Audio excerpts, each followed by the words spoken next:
Second chapter की इस continuation में अब हम बात करते हैं फॉर्म सेंस की। इससे पहले विजुअल परसेप्शन में हमने बात किया था लाइट सेंस का। तो फॉर्म सेंस क्या होता है कि दो शेप्स के बीच में डिस्क्रिमिनेशन अगर हम कर पा रहे हैं तो that is the form sense. अब कैसे शेप होते हैं, अगर मान के चलो ये एक सर्किल है, ये एक स्क्वायर है और ये एक ट्राइंगल है। अगर हम इन तीनों के बीच में डिस्क्रिमिनेशन कर पा रहे हैं, हम ये देख पा रहे हैं कि क्या फॉर्म है उसका, तो उसको हम लोग फॉर्म सेंस बोलते हैं।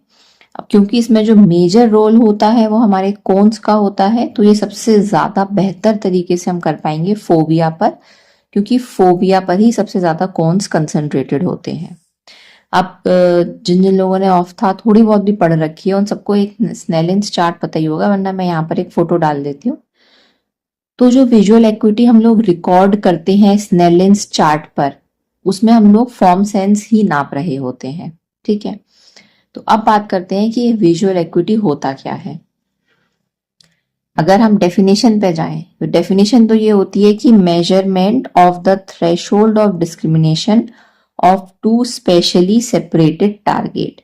अब ये स्पेशली का मतलब ये होता है कि स्पेस में दो टारगेट हैं जो कि सेपरेटेड हैं, वो ऐसे नहीं है, वो ऐसे एक दूसरे से चिपके हुए नहीं है, उनके बीच में थोड़ी सी जगह है।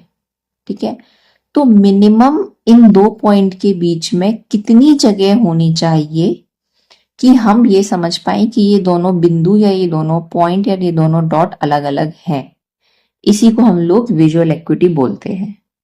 थ्रेशोल्ड ऑफ डिस्क्रिमिनेशन मतलब कि कितना मिनिमम होना चाहिए कि हम लोग डिस्क्रिमिनेट कर पाए या डिफरेंशिएट कर पाए, किसमें, दो अलग अलग टारगेट में जो कि सेपरेटेड है स्पेस में।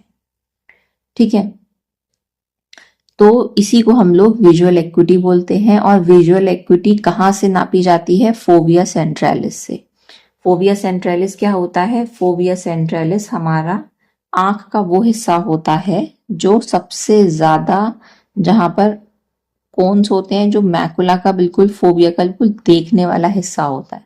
ऐसे मान के चलो कि जो बिल्कुल सेंटर पॉइंट है जहां पर सबसे बढ़िया विजन होगा, that is phobia centralis. Visual equity के कंपोनेंट की, ठीक, तो जो सबसे पहला होता है वो मिनिमम विजिबल। अब मिनिमम विजिबल का मतलब ये होता है कि वो ऑब्जेक्ट प्रेजेंट है या नहीं है। ठीक है, ये भी तो बहुत जरूरी है कि सबसे पहले तो ये देख लो कि वो स्क्वायर है, रेक्टेंगल है, ट्राइंगल से पहले तो ये देख लो कि वो है भी या नहीं है।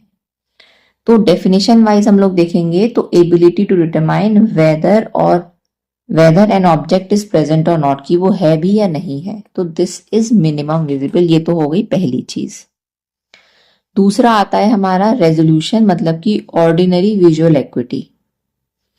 इसका क्या मतलब ये होता है, जो अभी हमने देखा, जिसको हम लोग पूरा डिफाइन करते हैं कि discrimination of two spatially separated target, this is resolution. कि दो टारगेट हैं जो कि स्पेस में सेपरेटेड हैं, उसके बीच में अगर हम अंतर कर पा रहे हैं तो उसे हम लोग रेजोल्यूशन बोलते हैं। ठीक है, अब इसी में ही मतलब रेजोल्यूशन इज हमारी जो ऑर्डिनरी विजुअल एक्विटी जो हम लोग नाप रहे होते हैं। हम लोग एक स्नेलिंस चार्ट जो होता है, इसमें हमारी ऑर्डिनरी विजुअल एक्विटी होती है।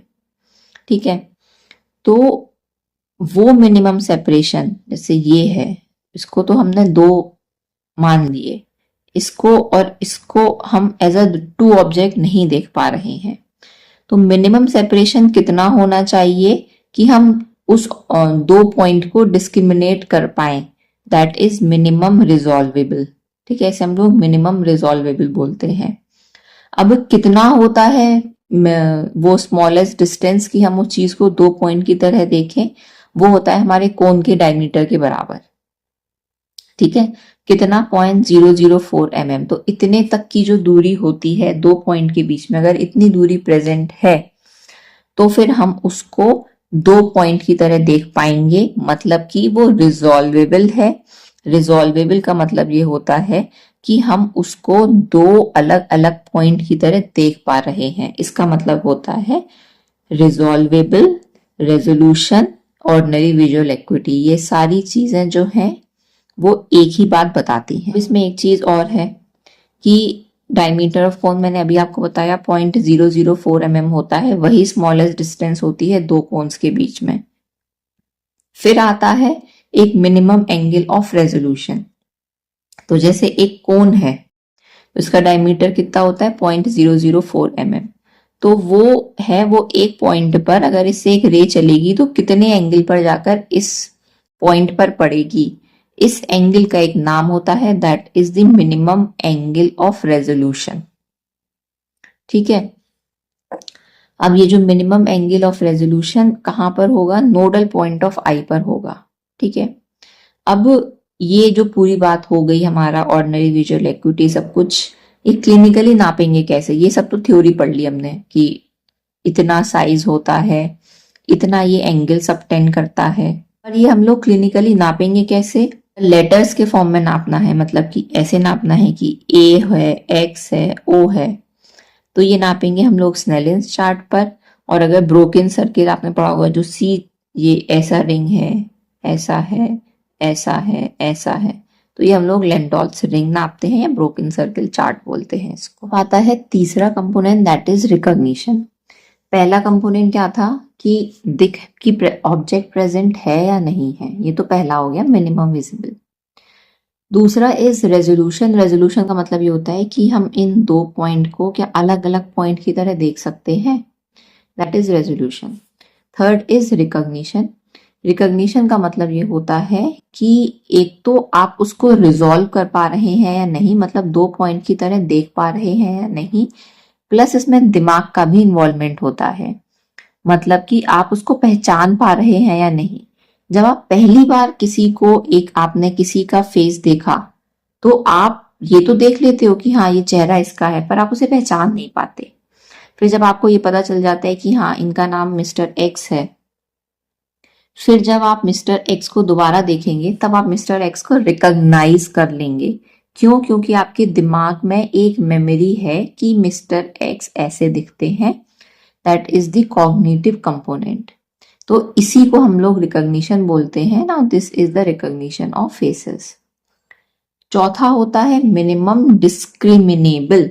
मिनिमम डिस्क्रिमिनेबल का एग्जाम्पल होता है वर्नियर एक्विटी। अब आप ऐसे ये मान के चलो कि ये दो पैरेलल लाइंस हैं, है ना, और ये दो लाइन है जो कि पैरेलल नहीं है। तो अगर हम ये देख पा रहे हैं कि ये जो दो लाइंस हैं ये पैरेलल है या पैरेलल नहीं है, इवन अगर इन दो लाइनों के बीच की जो डिस्टेंस है that is less than the diameter of the cone. अभी हमने यहां पर ये पढ़ा कि हमें मिनिमम कोन का डायमीटर चाहिए होता है मिनिमम रिजॉल्वेबल के लिए। अगर वो कोन का डायमीटर से भी कम दूरी है इन दो लाइंस के बीच में, फिर भी हम ये बता सकते हैं कि ये पैरेलल है या नहीं है।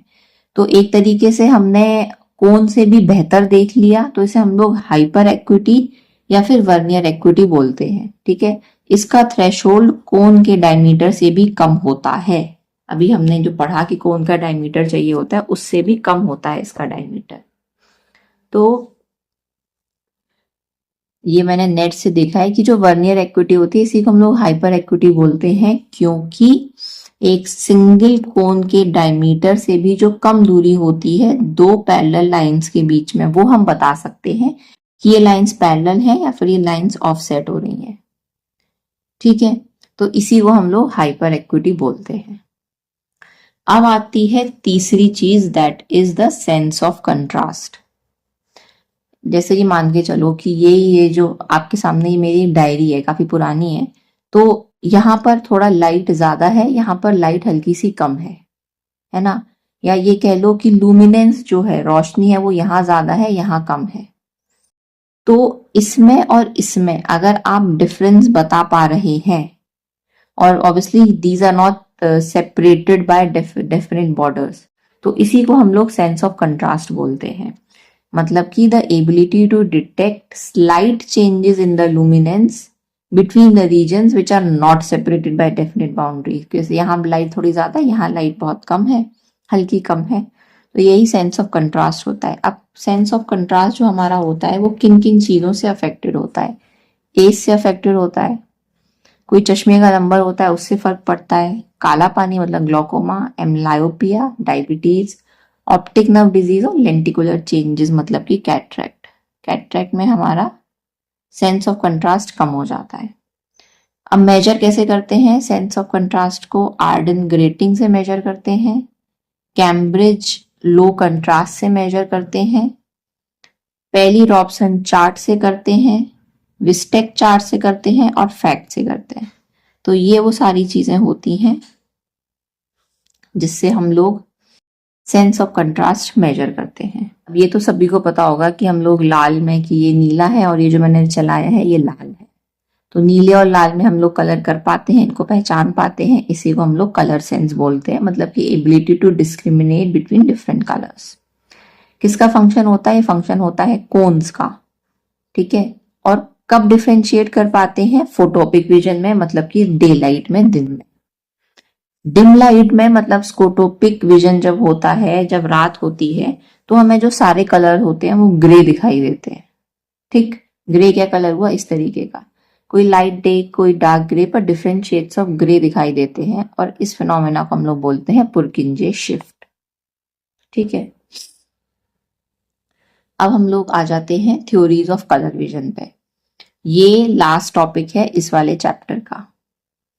अब थ्योरीज ऑफ कलर विजन की दो मेन इंपॉर्टेंट थ्योरी हैं जो हमें पढ़नी है। First is the trichromatic theory. Trichromatic theory किसने दी थी? यंग और हेल्महोल्ट्ज ने दी थी। उन्होंने क्या कहा था कि 3 अलग अलग तरह के कोन्स होते हैं, उसमें अलग अलग तरह के फोटो पिगमेंट होते हैं। एक तो हमारा रेड कोन हो गया, ठीक है, एक ग्रीन हो गया आरजीबी, और एक ब्लू हो गया।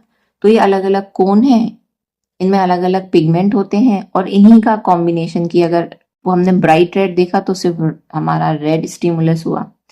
फिर अगर हमने कोई और कलर देखा, कुछ एक shade of red and green या shade of red and blue, तो एक ये स्टिमुलेट हुआ, ये थोड़ा स्टिमुलेट हुआ, तो हमें एक कॉम्बिनेशन कलर हम देख पाए। तो जो हमारा रेड सेंसिटिव कोन पिगमेंट होता है ना, इसी को हम लोग बोलते हैं इरिथ्रोलैब या LWS।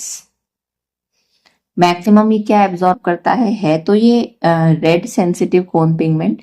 ये हम 3 पिगमेंट की बात कर रहे हैं, पर ये सबसे ज्यादा येलो पोर्शन के लिए क्या बोला जाना चाहिए, सेंसिटिव होता है, या मैक्सिमम एब्जॉर्प्शन येलो पोर्शन का होता है। पीक होती है 565 नैनोमीटर पे। दूसरा होता है ग्रीन सेंसिटिव कोन पिगमेंट, क्लोरोलैब या मीडियम वेवलेंथ। अब इसमें क्या होता है, इसमें मैक्सिमम एब्जॉर्प्शन ग्रीन पोर्शन पे होता है, पीक होता है 535 नैनोमीटर पर, 535 पे। ब्लू सेंसिटिव कोन पिगमेंट या साइनोलेब जो हम लोग बोलते हैं ब्लू को, ये शॉर्ट वेवलेंथ वाला होता है। मैक्सिमम एब्जॉर्प्शन कहाँ होता है? ब्लू वायलेट पोर्शन पर, पीक होती है 440 नैनोमीटर पर, ठीक। अच्छा, तो कोन के लिए, इन सब के लिए ऑब्वियसली जीन कहाँ होती है? तो रोडोप्सिन मतलब नाइट ब्लाइंडनेस वाली जो जीन होगी वो क्रोमोसोम 3 पर होती है। ब्लू सेंसिटिव कोन वाली जो जीन होती है वो क्रोमोसोम 7 पर होती है, और रेड ग्रीन वाली जो होती है वो Q arm of x chromosome पर होती है। तो वो colour blindness that is sex linked, वो रेड ग्रीन होती है। वो ब्लू कलर ब्लाइंडनेस नहीं होती है, वो रेड ग्रीन होती है। दूसरी जो थ्योरी आती है that is the opponent theory, this is mutually exclusive. अब इसका क्या मतलब ये होता है? इसका मतलब ये होता है, जैसे मान के चलो सीसॉ आप लोगों ने देखे होंगे। अगर सीसॉ पर एक बच्चा यहां बैठा है तो ये बच्चा नीचे जाएगा, और ये खाली है, या फिर यहां पर अगर भारी बच्चा है और यहाँ बच्चा हल्का है, तो ये चीज जाएगी ऊपर, ये चीज जाएगी नीचे। तो मतलब ऐसा नहीं हो सकता है कि दोनों ऊपर चली जाए दोनों नीचे चली जाए, एक ऊपर जाएगी एक नीचे जाएगी। यही बात ओपोनेंट थ्योरी में भी है कि हम रंग देख पा रहे हैं या नहीं देख पा रहे हैं, ये 3 रिसेप्टर कॉम्प्लेक्सेस पर निर्भर करता है, और इनके ऑपोजिंग एक्शन होते हैं। एक रेड ग्रीन है, एक ब्लू येलो है, ठीक है। अब उसमें क्या बात ध्यान देनी है कि ये दो कलर एक दूसरे को अपोज करते हैं। अगर रेड को स्टिमुलस मिलेगा तो ग्रीन सप्रेस होगा। सिमिलरली अगर ग्रीन को स्टिमुलस मिलेगा तो रेड सप्रेस होगा। अगर ब्लू एक्साइट होगा तो येलो सप्रेस होगा, और अगर येलो एक्साइट होगा तो ब्लू सप्रेस होगा। मतलब ऐसा नहीं होगा कि दोनों एक साथ दिखेंगे, रेडिश ग्रीन नहीं दिखेगा आपको, या तो रेड दिखेगा या ग्रीन दिखेगा। ठीक है, सवाल आता है कि ये दो थ्योरी यूजफुल क्यों है? क्योंकि जो हमारा कलर विजन होता है दैट इज ट्राइक्रोमेटिक।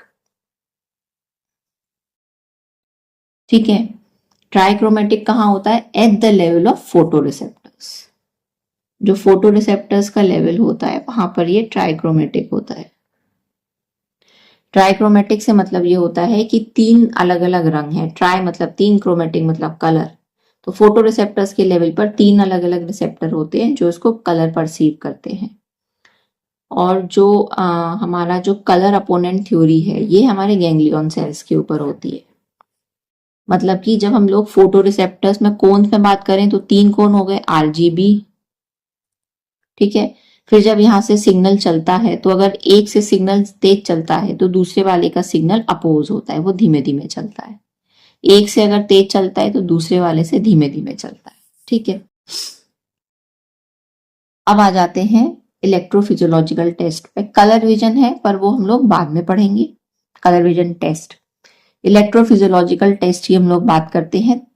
तीन टेस्ट होते हैं हमारा, ईआरजी, इलेक्ट्रो रेटिनोग्राफी, जी का मतलब होता है इलेक्ट्रो ऑकुलोग्राफी, वीईपी का मतलब ये होता है विजुअल इवोक्ड पोटेंशियल या विजुअल इवोक्ड रिस्पॉन्स। तो ईआरजी का मतलब ये होता है कि अच्छा, इलेक्ट्रोफिजियोलॉजिकल टेस्ट हम लोग करते क्यों है? हम लोग रॉड कौन कैसा काम कर रहा है उसको देखने के लिए ये टेस्ट करते हैं।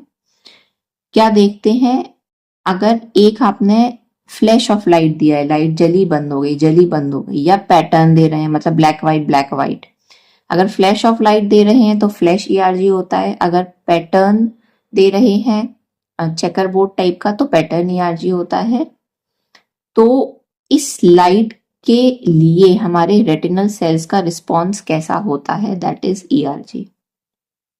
ठीक है, इलेक्ट्रो ऑक्लोग्राफी में हम लोग देखते हैं कि फोटो रिसेप्टर्स और आरपीई का जंक्शन मतलब रेटिनल पिगमेंट एपिथेलियम कैसे इंटरेक्ट कर रही है एक दूसरे से। तो बेसिकली इससे हम लोग फंक्शन देखते हैं रेटिनल पिगमेंट एपिथेलियम का। थर्ड इज वीपी का मतलब ये होता है कि हमारा विजुअल पाथवे कैसे काम कर रहा है, the function of visual pathway. Visual pathway कैसे काम कर रहा है, this is VP, visual evoked potential या विजुअल इवोक्ड रिस्पॉन्स। इस तरीके से सेकेंड चैप्टर खत्म होता है। थर्ड चैप्टर इज ऑप्टिक्स, तो वो हम लोग नेक्स्ट वीडियो में स्टार्ट करेंगे।